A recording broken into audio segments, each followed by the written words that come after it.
A decisão do Supremo Tribunal Federal de condenar Jair Bolsonaro e integrantes do chamado Núcleo 1 desencadeou uma crise que ultrapassa fronteiras e expõe o Brasil a um isolamento crescente. Horas após o anúncio das penas, autoridades americanas recorreram às redes sociais para emitir recados contundentes. O secretário de Estado, Marco Rubio, declarou que os Estados Unidos adotarão medidas cabíveis diante do que classificou como uma ofensiva judicial contra a democracia. Ele ressaltou que transformar adversários políticos em criminosos é incompatível com o padrão democrático esperado de um parceiro internacional.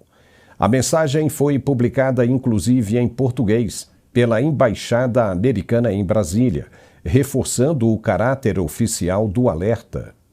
O governo Lula reagiu em nota pelo Itamaraty, defendendo a decisão do STF e acusando os Estados Unidos de desrespeitarem a soberania brasileira. O texto, assinado em nome do presidente, sustentou que ataques à autoridade brasileira não intimidariam a democracia nacional. O gesto, na prática, soou como uma escalada diplomática com a maior potência militar e econômica do planeta. Outro nome de peso, Christopher Landau, vice-secretário de Estado, também se manifestou. Em duas publicações, disse que os Estados Unidos condenam o uso da lei como arma política e acusou Alexandre de Moraes de corroer o Estado de Direito e comprometer as relações bilaterais. Landau destacou que, enquanto o Brasil mantiver o seu destino atrelado a decisões de Moraes, não haverá saída para a crise.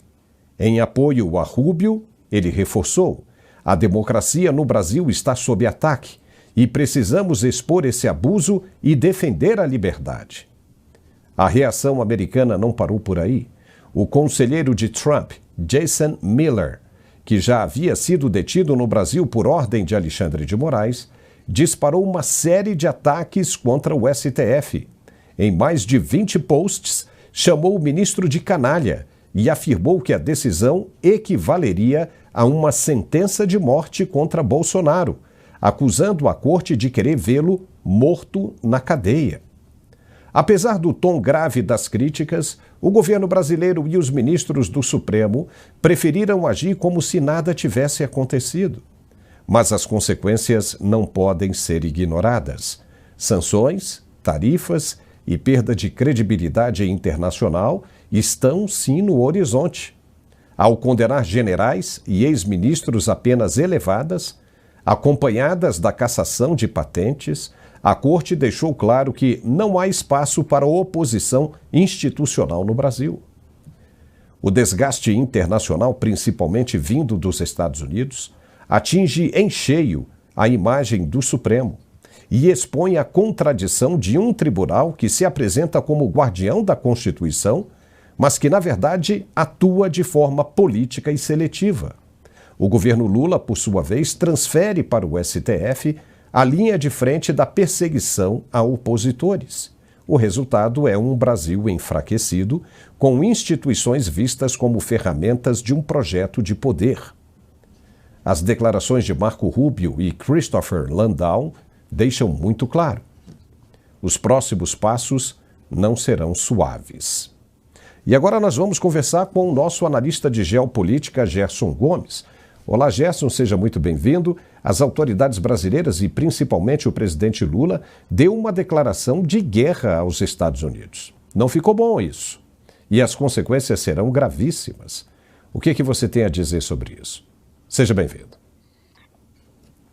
Boa tarde, Paulo.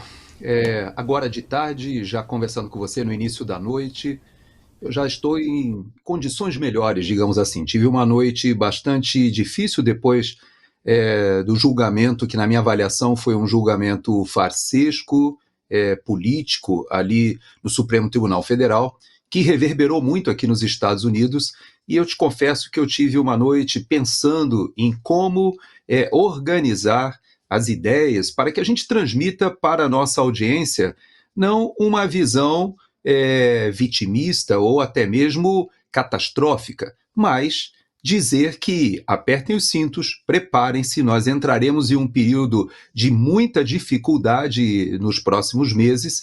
Parte dessa dificuldade virá, inclusive, da reação internacional, capitaneada pelos Estados Unidos, mas não somente os Estados Unidos.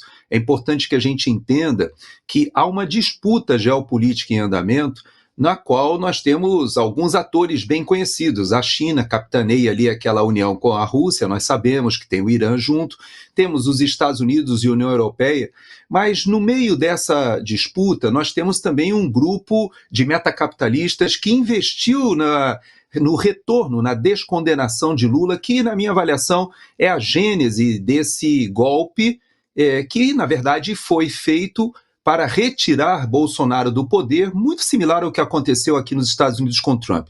Por isso, nós temos várias componentes. Essa reação que você mencionou, na minha vida, eu creio que dos nossos espectadores também, não existe precedente para um secretário de Estado pessoalmente se manifestar tão de forma quase que imediata aos acontecimentos políticos do Brasil. E mais ainda, o próprio presidente da República, no momento em que o país vive uma comoção nacional aqui com o assassinato de Charles Kirk, vivemos um momento de bastante discussão e debate a respeito desse assunto, e ao mesmo tempo esses atores políticos aqui, que são responsáveis pela política externa do governo americano, mencionam o Brasil com várias postagens, várias manifestações. Isso não é comum, não é algo banal. Eu digo para você que eu nunca vi o tamanho engajamento da política externa norte-americana com os problemas do Brasil. E, como você bem disse, nós enfrentaremos um período de grandes turbulências daqui para frente, Paulo. Olha, a coisa é muito mais séria do que qualquer um do governo ou da esquerda pode imaginar. Os caras não têm ideia das consequências, Gerson. Acham que podem lidar com sanções assim, de boa. Mas esses atos soam como uma provocação ferrenha que não ficará inócua, de maneira alguma. Ou seja, vão surtir efeito. Tarifas, sanções, sim, elas virão. Mas não é só isso.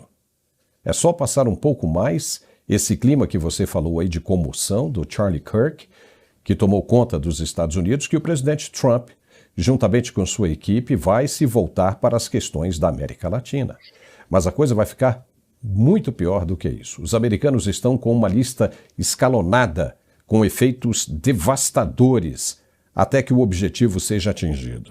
O que parece é que as autoridades brasileiras devem ter feito muita coisa errada, que não tem mais jeito de negociação, ou estão querendo, na pessoa do presidente Lula, deve ter vislumbrado a possibilidade de se declarar uma instabilidade institucional e suspender as eleições de 2026, como aconteceu em Cuba, quando o Fidel Castro derrubou o Fulgêncio Batista e prometeu eleições 6 meses depois disse que não tinha condições disso acontecer e todo mundo já conhece o resto da história.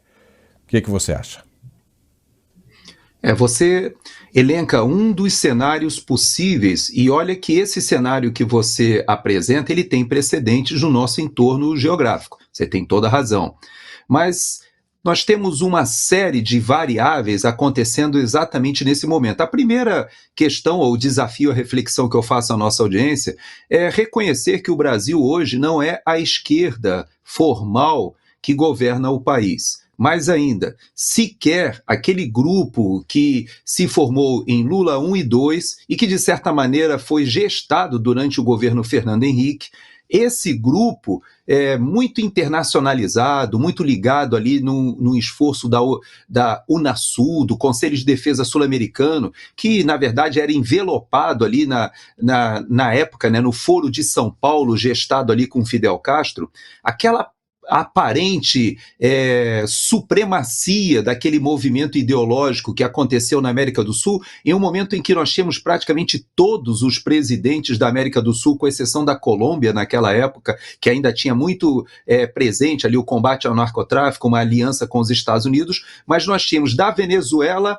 ao Uruguai todos os países chegaram a ter presidentes da esquerda. Esse momento passou, hoje os Estados Unidos, pela primeira vez em décadas, insere a América do Sul nas suas prioridades geopolíticas. Eu digo para você que eu vivi toda a minha carreira militar estudando as hipóteses de emprego das Forças Armadas e sempre nós víamos cenários onde a América do Sul tinha um peso geopolítico, uma importância para os Estados Unidos muito reduzida. Agora, essa situação se modificou por uma série de razões. Nós temos hoje militares desdobrados ali no Caribe, nas imediações da Venezuela, numa quantidade jamais vista de força militar, mesmo na ação contra o Panamá, na qual o ditador foi deposto, foi preso, nós não tínhamos em equipamentos de sofisticação e investimento tecnológico, uma força tão robusta como essa que está se organizando ao redor da Venezuela. Isso não será feito às custas do pagador de impostos aqui como apenas um exercício. O próprio secretário de Defesa, Pete Hegseth, foi a essa força e fez questão de se manifestar aos militares dizendo que não era um exercício. Eles estavam, de fato, fazendo uma operação que teria reflexos muito grandes que estava na mão do presidente da República. Então, Paulo, eu digo para você que o que acontece no Brasil hoje está em um contexto geopolítico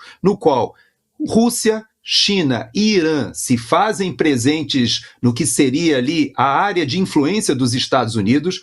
Isso é visto aqui nos Estados Unidos, já aparece em vários papers ou vários documentos de geopolítica, de planejamento estratégico. E é claro, o Brasil ele tem uma dimensão, uma relação econômica. Para você ter uma ideia, Paulo, anteontem, a Embraer fechou um contrato de venda de 100 aeronaves E2, E-Jet 2, que é a maior aeronave da Embraer. Pela primeira vez, uma companhia americana compra essa maior aeronave, ou seja, que já entra numa disputa junto a Boeing e Airbus aqui nos Estados Unidos. 50 aeronaves dessas começam a ser entregues a partir de 2027 e há 50 mais encomendadas. E essas aeronaves usam grande parte, ou pelo menos os equipamentos, motores e etc., da indústria americana. Então você veja que há uma interface muito grande, uma codependência muito grande. E a nossa população, a nossa elite econômica que terá que tomar uma decisão, né, Paulo? Nós estaremos em confronto geopolítico com esse país, que na verdade tem tantas conexões econômicas. Quem sustenta Lula, e mais ainda, ouso afirmar que quem sustenta Barroso, quem sustenta, e eu falo Barroso porque ele veio aqui aos Estados Unidos pedir ajuda à USAID, ao governo Biden, quem sustenta Alexandre de Moraes, quem sustenta essa estrutura que se formou e que condenou ontem o presidente Bolsonaro e uma série de militares, até a gente vai falar sobre isso um pouquinho mais à frente, eu te digo que não é a esquerda aquela do Foro de São Paulo. É justamente um grupo de metacapitalistas com George Soros que tem interesse em derrubar o presidente Trump aqui nos Estados Unidos também. Então, a briga, a disputa, Paulo, ela é muito maior do que, às vezes, a nossa audiência, talvez inadvertidamente, pense que o nosso problema é um problema tipicamente brasileiro. Não é. Nós estamos inseridos em uma grande disputa geopolítica, Paulo.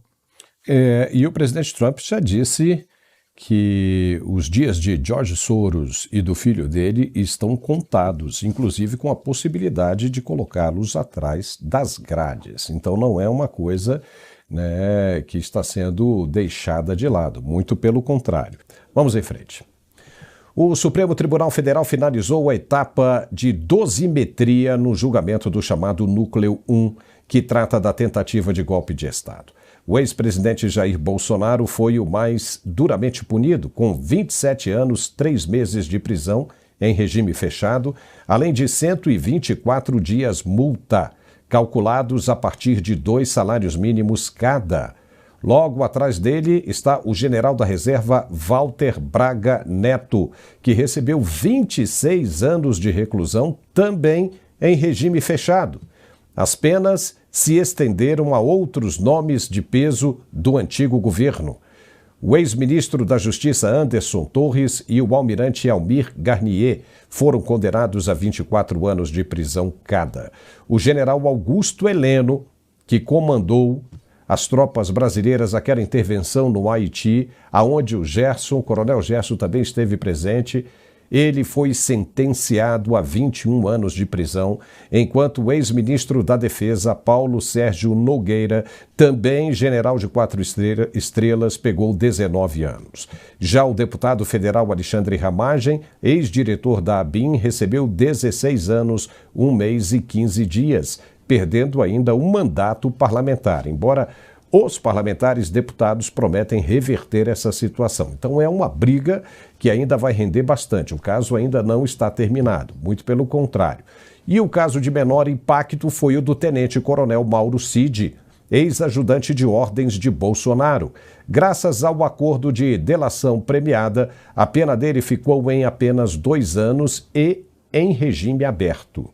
Além das condenações e multas, os ministros determinaram também a cassação das patentes e funções militares dos oficiais envolvidos, o que implica a perda de títulos, cargos e benefícios de carreira. A medida amplia o efeito das punições, atingindo não apenas a liberdade, mas também a trajetória institucional dos condenados.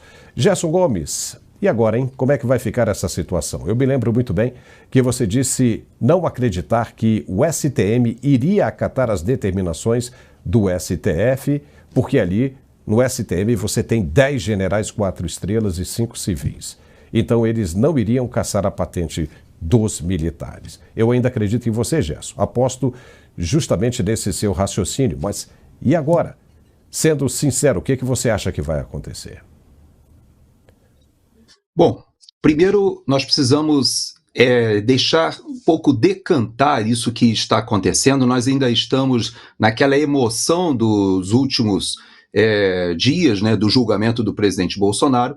Sabemos que agora a publicação do acórdão condenatório, depois nós temos os recursos, teremos pedidos de embargos e uma série de questões vão acontecer paralelas à ação do Poder Legislativo. Veja que a CPMI da Vaza Toga, ela está amealhando assinaturas agora para ser implementada. É uma estratégia da oposição muito inteligente, porque se as CPIs que acontecem isoladamente, seja a CPI dos abusos de autoridade do ministro Alexandre de Moraes, seja as CPIs ou as possibilidades, iniciativas que já estão acontecendo no Senado que visariam até mesmo um pedido de impeachment do ministro Alexandre de Moraes, elas não prosperam porque as duas presidências das casas estão controladas, digamos assim, por essa articulação entre o Poder Executivo e o Supremo Tribunal Federal. Bom, se a CPMI ela avançar, como nós temos visto a CPMI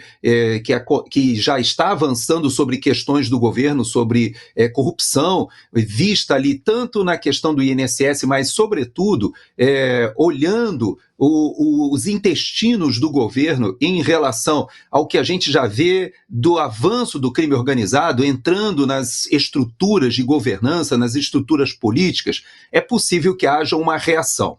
Quando você cita os militares especificamente, na minha avaliação, nós vivemos hoje no Brasil um desgaste gigantesco dos militares ou das Forças Armadas que é proposital. O ministro Alexandre de Moraes, ele não é um esquerdista. O ministro Alexandre de Moraes, ele sequer poderia ser arrolado entre aqueles que são os revanchistas, que têm aquela visão do período dos governos militares. Mas por que ele se coloca ao lado e levanta essa bandeira e faz parte dessa articulação de desgaste das Forças Armadas? Porque ele percebeu que a situação estava crescendo de tal modo de resistência e na sua disputa com o governo federal, que ele talvez tenha sido testa de ferro, que não permitiu Jair Messias Bolsonaro a governar, ele foi aquele principal articulador de perseguição política, de censura. Ele percebeu que para se sustentar, mesmo recebendo esse aporte dos Estados Unidos, USAID, colocando dinheiro, George Soros, etc., a eleição do presidente Trump coloca um ponto de inflexão nessa estrutura e ele precisou se agarrar ideologicamente à esquerda. Veja que, de repente, ele começa a fazer discursos que não se apegam a nada do seu histórico, porque agora ele virou um esquerdista de carteirinha, defendendo as pautas globalistas, as pautas progressistas. Na verdade, isso é tudo um teatro, Paulo. É um esforço desesperado de sobreviver. E isso vai acontecer, nós vamos perceber que essa tensão vai aumentar cada vez mais. Veja que, durante as suas manifestações, me chamaram a atenção várias questões. Por exemplo, quando ele usa a primeira pessoa do singular, quando ele diz que o presidente do Superior Tribunal, do TSE, do Tribunal Superior Eleitoral, ele estava ele mesmo sendo visado para sofrer um atentado, ele usa a expressão eu mesmo. Ou seja, ficou ridículo porque, obviamente, ele estava julgando, sendo suspeito na causa, mas ele foi além, ele fez várias manifestações, mas a mais grave de todas, Paulo, na minha avaliação, eu te confesso, e eu acho até que foi num momento de desespero, quase de surto psicótico, ele simplesmente oficializou a ditadura da toga. Ele simplesmente avocou ao Supremo Tribunal Federal um nível de um poder juristocrático capaz de dizer: o Supremo Tribunal Federal decidiu que o Poder Legislativo e o Poder Executivo não terão mais poderes de interferirem no que nós decidimos cabalmente. Veja, Paulo, que isso não encontra amparo. Nós temos um vídeo, né, que mostra esse trecho, se a gente pudesse mostrar para a nossa audiência, que foi um texto que me deixou realmente perplexo, Paulo. Do ministro Alexandre de Moraes. Vamos colocar a parte que ele fala o que o Gerson acabou de dizer. Roda aí. Eu afasto o perdão judicial porque, por óbvio, assim como não cabe indulto, e o Supremo Tribunal Federal já decidiu isso, assim como não cabe anistia, porque são espécies do mesmo gênero, clemência constitucional, não cabe também indulto, não cabe também perdão judicial, então não cabe indulto pelo presidente, não cabe anistia pelo Congresso Nacional, também não cabe perdão judicial pelo Poder Judiciário em crimes contra a democracia, crimes que atentem contra o Estado Democrático de Direito, crimes que atentem contra as cláusulas pétreas da Constituição, como o Supremo Tribunal Federal também já decidiu. Gerson, realmente é uma coisa complicada, né? Porque aí, se você vai fazer isso aí, que o ministro está citando ali, não é uma cláusula pétrea da Constituição, e mesmo quem tem o poder de decidir isso, a Constituição é clara com relação a isso aí, é o Legislativo. Então, se você faz uma PEC, uma proposta de emenda constitucional, então acabou, né? Ou seja, o Judiciário tem que aceitar isso aí. E o ministro Luiz Fux foi o primeiro a dizer. Ou seja, você não tem provas concretas de tudo isso que esse núcleo 1 foi acusado, né? Ou seja, ninguém nunca viu sequer a tal minuta do golpe. Então, nos parece o quê? Não importa o que você apresenta como provas. Nós tivemos aí o Eduardo Talhaferro mostrando um monte de provas. Ninguém sequer quis checar ou, pelo menos, dar vazão àquilo ali. Todo mundo fez, como dizia no interior, ouvido de mercador. Fingiram que não ouviram nada, que nada aconteceu, mas as provas estão ali. Mas não importa. A impressão que fica é que o que vale ali é o seguinte, é a condenação. Temos que condenar e acabou. E acabou. Né? Eu queria que você comentasse isso, mas nós temos também uma outra fala que eu acho que você vai gostar de comentar, que é a do ministro Flávio Dino. Né? Nós vamos rodar a fala do ministro Flávio Dino e você comenta as duas, tá, Gerson? Vamos lá. Rode aí a fala do ministro Flávio Dino. Eu uso um exemplo no voto, que eu vou fazer um aditamento, que é a situação dos Estados Unidos. Anteontem, infelizmente, houve um grave crime político. Um jovem que é de uma posição política aparentemente do lado do atual presidente dos Estados Unidos, mas pouco importa, levou um tiro E é curioso notar porque há uma ideia segundo a qual anistia, perdão é igual a paz. E foi feito perdão nos Estados Unidos, e não a paz. Porque, na verdade, o que define a paz que nós sempre devemos buscar não é a existência do esquecimento. Às vezes, a paz se obtém pelo funcionamento adequado das instâncias repressivas do Estado. E aí, Gerson, o que você tem a dizer sobre isso? Então, vamos lá. Primeiro, o primeiro vídeo do ministro Alexandre de Moraes, ele se refere à questão da dosimetria do réu colaborador, ou seja, do tenente-coronel Mauro Cid, quando ele fala que não caberia ali o perdão judicial e por isso ele arbitra os 2 anos. Esses 2 anos foram acordados para que o próprio colaborador não caísse na questão de julgamento de perda do seu grau hierárquico junto ao STM. Ok.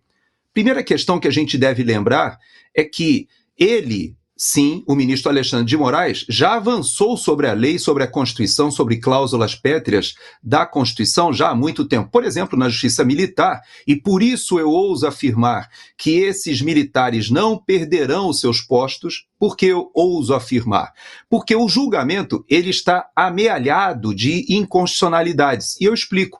Por exemplo, os militares do serviço ativo que foram presos pelo ministro Alexandre de Moraes, inclusive o réu colaborador, foram presos ao arrepio da lei. Não existe possibilidade de um oficial das Forças Armadas no serviço ativo ser preso sem que esteja enquadrado no que diz a lei. E o ministro Fux, ele foi contundente em fazer o seu voto em cima dos autos e da lei. Chegou a utilizar uma expressão ou uma figura de linguagem dizendo da luva e a mão que deve entrar perfeitamente na luva para que você case os fatos com a lei para que a condenação seja executada. E nada disso a gente viu. Por isso, eu digo para você que eu ouso afirmar que essa afirmação do ministro Alexandre de Moraes, peremptória, dita como se fosse algo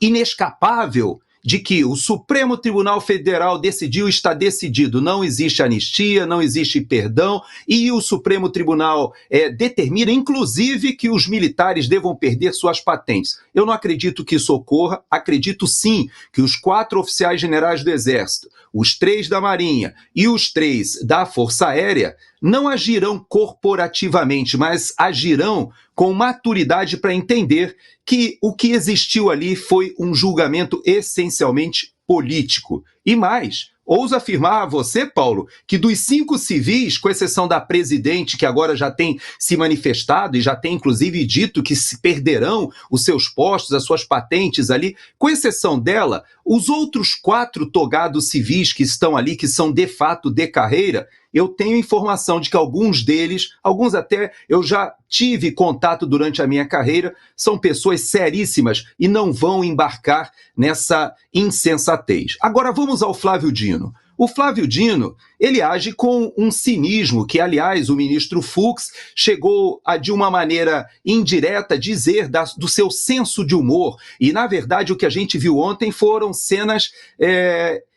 posso te dizer, lamentáveis de ver ministros da Suprema Corte fazendo piadas, brincando, como se não tivessem percepção do momento, da seriedade e do reflexo para o país do que estava acontecendo. Mas o ministro Flávio Dino, ele faz uma menção muito infeliz, porque quando ele fala, ele profere essas palavras, não havia um jovem aqui nos Estados Unidos que recebeu um tiro.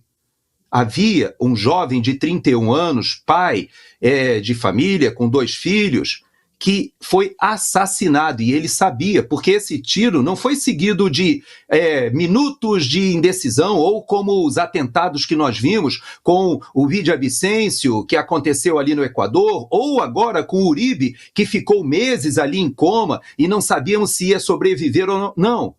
O Charles Kirk, ele tomou aquele tiro, todos viram a quantidade de sangue que saía da sua jugular e imediatamente já foi declarado morto. Então ele sabia que era um assassinato, mas eu vou além.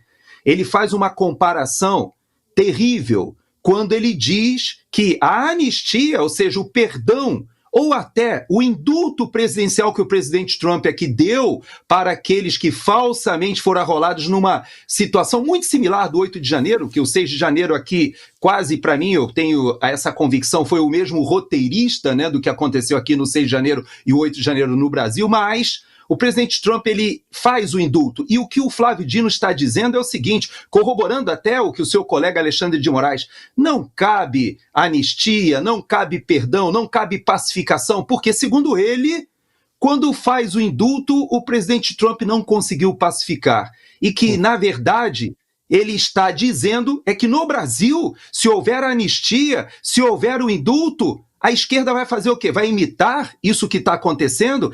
Esse radicalismo que a gente vê acontecendo já na Alemanha, já na Espanha, já em Portugal, no Brasil, em vários países da América do Sul, até no Japão nós vimos isso acontecendo, na Coreia do Sul. Será que ele entende que o perdão, a pacificação da sociedade vai oportunizar que esses extremistas que é um militante do Partido Comunista histórico, que nós sabemos como agia o Partido Comunista à luz da história.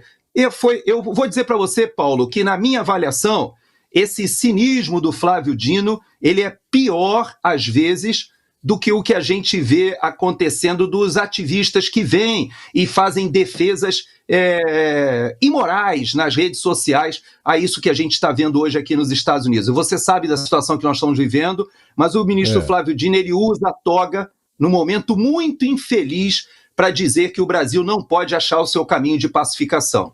Para mim, é inadmissível.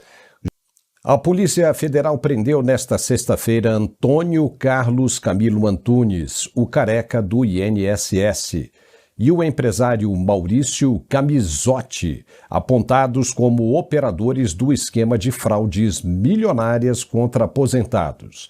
As prisões foram celebradas pelo presidente da CPMI no Congresso, a comissão do INSS, que confirmou o seguinte: ambos já tinham oitivas marcadas e serão ouvidos pela comissão na próxima semana. O caso promete elevar a pressão sobre o esquema fraudulento que lesou milhões de beneficiários.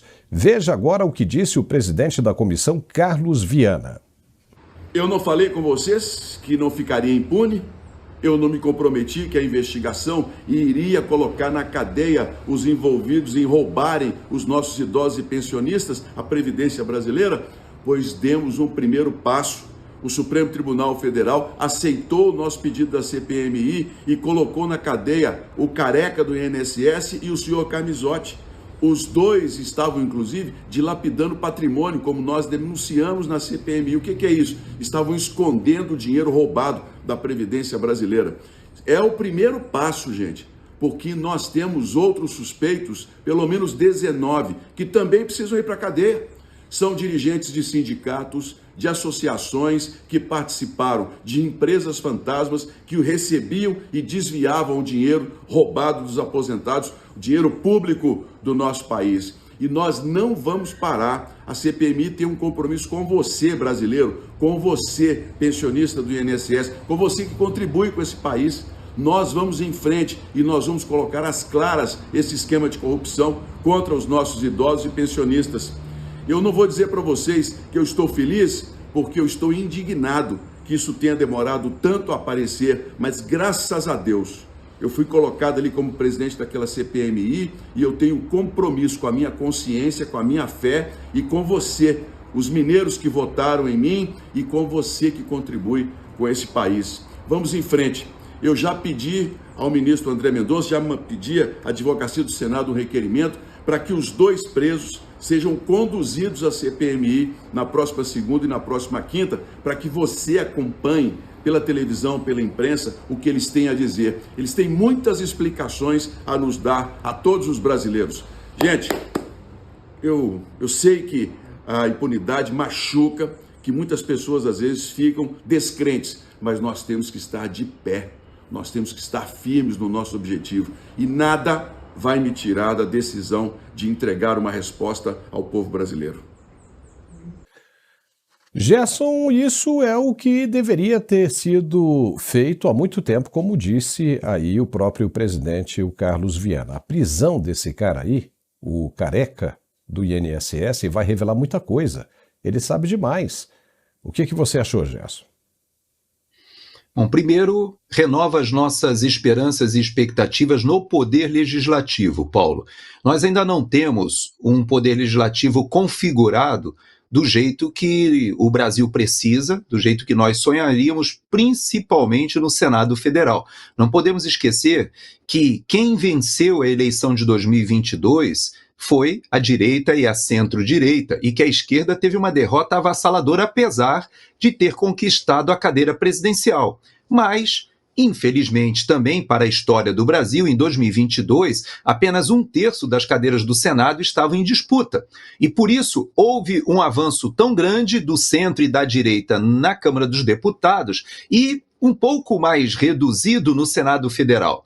E por isso a gente vê essa dificuldade, mas apesar dessa dificuldade e dessa resistência, foi aprovada a CPMI do INSS e foi, por também, podemos dizer, bênçãos de Deus, designado ou sorteado o ministro André Mendonça para estar junto ao Supremo Tribunal Federal, agindo em coordenação com essa CPMI. Isso é ótimo e mostra que existe solução no parlamento brasileiro, e essas investigações, elas vão avançar, vão também chegar em parlamentares. A gente sabe que a corrupção é muito grande, e até uma tangência com a questão do Charles Kirk, é que há uma entrevista dele de pouco tempo atrás, no qual ele fala sobre a situação no Brasil, e ele fala sobre a corrupção no Brasil, sobre a questão que mistura ideologia com crime, com a corrupção até sistêmica, e veja que ele estava certo.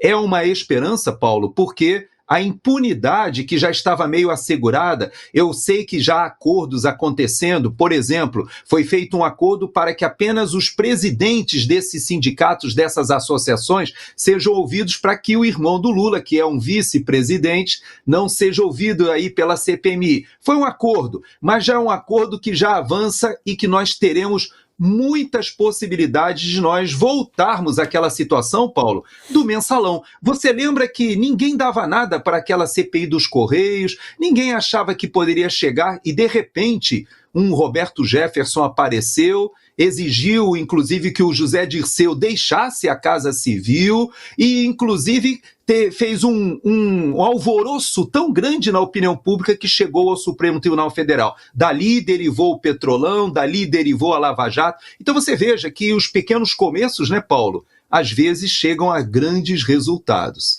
E esse é um peixe gigantesco, né? É um marlin azul, esse careca do INSS. Esse cara é um arquivo vivo, tem muito o que dizer.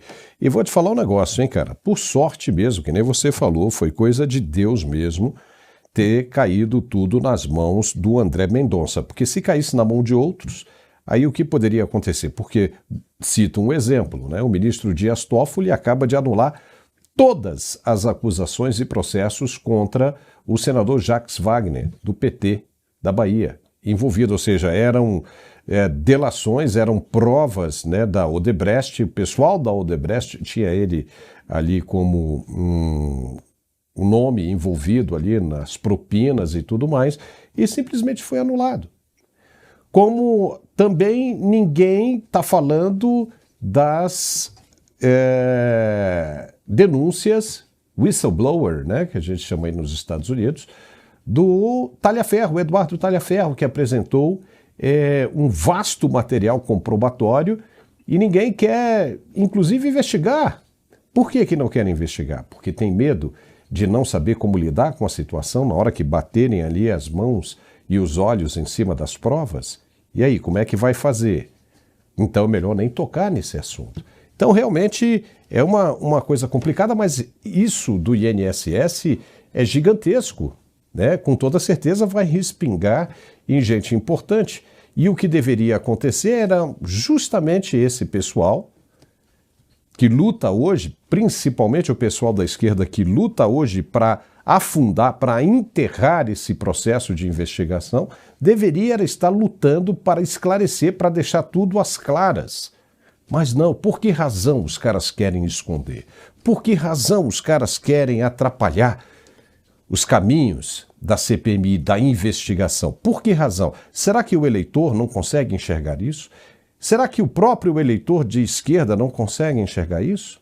Se não consegue enxergar, é porque é parte do mesmo esquema. Não é? Parte do mesmo esquema. Só que tem uns que nem um centavo leva disso aí. Por quê? Porque é massa de manobra. É massa de manobra. É um negócio bem complicado. Gerson, já que nós tocamos aí no caso do Charlie Kirk, vamos falar sobre ele agora. A investigação sobre o assassinato de Kirk avançou rapidamente nos Estados Unidos e levou à detenção de um jovem chamado Tyler Robinson, de 22 anos, morador de Utah.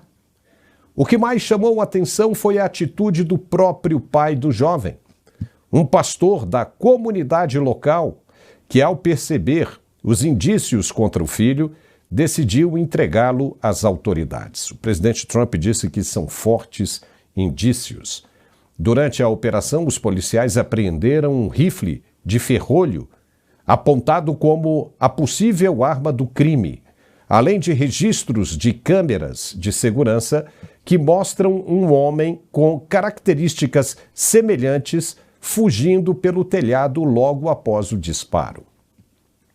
Vão pegar agora o projétil e comparar com a arma que foi capturada. Se bater, aí lascou, ferrou. Mas a captura não para por aí. Não se encerra com as controvérsias. Em entrevista à Fox News, o presidente Donald Trump foi categórico, defendeu que, caso Robinson seja de fato o autor do ataque, a punição vai ser a pena de morte. Ele lembrou que Utah ainda prevê a execução capital, inclusive por fuzilamento em determinados casos. A fala de Trump reflete o sentimento de grande parte da sociedade americana, que vê o episódio como um atentado político covarde contra a democracia e a liberdade de expressão. Gerson Gomes, agora a situação do rapaz ficou complicada, se for mesmo o autor dos disparos. Trump disse que deverá usar a violência para combater essa única língua que esse pessoal de esquerda entende. Depois é o pessoal da direita que é extremista, né? Ou seja, o cara que morreu defendia armas, mas para defesa pessoal e não carregava armas. Já o cara que não defende o uso de armas, portava armas e tirou a vida de outra pessoa. O que você acha disso? Esse é um debate, Paulo, que está acontecendo aqui nos Estados Unidos e algumas considerações eu acho importantes até para a nossa reflexão no Brasil. Primeiro, que eu queria lembrar é que existem muitas pessoas que puxaram aquele gatilho junto com esse jovem de 22 anos. E quem são os corresponsáveis que estão agora sob avaliação até do debate público aqui nos Estados Unidos? Nós sabemos que, em primeiro lugar, eu posso te dizer, é que o sistema de educação, e em especial as universidades aqui nos Estados Unidos, são verdadeiros laboratórios de lavagem cerebral e de estímulo, muitas e muitas vezes, a essas pautas ditas progressistas, e que aqui nos Estados Unidos foram apelidadas de um movimento woke, e que impõem sobre a sociedade conceitos e valores completamente alheios ao desejo da maioria da população. Eu vou te dar alguns exemplos do que está acontecendo aqui agora. Existem muitas famílias, as redes sociais estão repletas hoje de democratas que estão vindo a público dizendo que se decidiram ou se transformarem em independentes ou aderirem diretamente à filiação do Partido Republicano. Isso é inédito. E por que está acontecendo esse movimento? Porque as pessoas perceberam que esse movimento dito woke, esse deslocamento à extrema esquerda do Partido Democrata, está afundando o país. Veja que na União Europeia, lá no Parlamento Europeu e no Parlamento dos Estados Unidos aconteceu algo vergonhoso. Por quê? Foi pedido 1 minuto de silêncio e os democratas não respeitaram o minuto de silêncio nos Estados Unidos e também vários parlamentares lá na União Europeia também se negaram a fazer um minuto de silêncio. Então você veja que não é simplesmente um jovem de 22 anos iludido. Ele foi submetido a uma máquina de ideologia que faz com que alguém, que inclusive vem de uma família conservadora, o seu pai, inclusive foi o pai que o entregou às autoridades, foi o pai que forneceu as provas porque conversou com seu filho, ele inclusive vem de um sistema policial, ele trabalhou durante anos junto a um xerife, ou seja, é alguém das forças de segurança e que sabia que ele tinha a obrigação e o dever de entregar o seu filho às autoridades. Veja que decisão difícil, mas apesar de vir de uma família conservadora, Paulo, aconteceu com essa família exatamente o que aconteceu com a família de milhares, milhões de americanos democratas. Veja que o Elon Musk é um exemplo bem interessante. Você veja, o Elon Musk, ele já confessou em entrevistas que o caso pessoal que ele teve do filho, que foi submetido a uma mudança de gênero, né? Ele se considera uma menina, uma mulher transgênero, já deu entrevistas. Isso o feriu profundamente, Paulo, porque ele viu como essas pautas woke avançam sobre os jovens e adolescentes aqui nos Estados Unidos. E você vê que essa ideologia que avança sobre mentes ainda em formação, em debate, fazem com que atos extremos desses aconteçam. Então, esse é um assunto importante, viu, Paulo? Que nós precisamos ver. Essa polarização, não tem problema haver polarização desde que ela seja mantida, aliás, como o Charles Kirk sempre defendeu, no campo das ideias, dos debates. Ele ia para as universidades e abria ao debate, recebia perguntas. E, no entanto, o extremismo vem daqueles que nos rotulam, muitas vezes, de extrema-direita, né, Paulo? Os caras não aguentam o debate, eles não aguentam ouvir a verdade, porque a verdade machuca, porque vai de encontro a tudo aquilo que eles aprenderam na universidade. Quando eu saí da universidade, do meu primeiro curso, eu saí assim também, Gerson. Minha cabeça abriu depois que eu fui morar fora. Mas tem muita gente hoje, no Brasil, que ainda pensa, gente já mais velha, profissional que você está vendo todos os dias aí na televisão, que ainda pensa exatamente daquele mesmo jeito daquela época da universidade. Exatamente, os caras não acordam. Veja, esse é o 5º mandato desse partido aí de esquerda. Nós temos 3 mandatos do presidente Lula, 2 da Dilma, 1,5, e você ainda hoje tem uma imensa quantidade de brasileiros que dependem do Bolsa Família, de um Vale Gás. Os caras não crescem, os caras não produzem mais e vivem de dependência de programas sociais. E essas pessoas de esquerda acham que isso é a saída, que isso é a solução.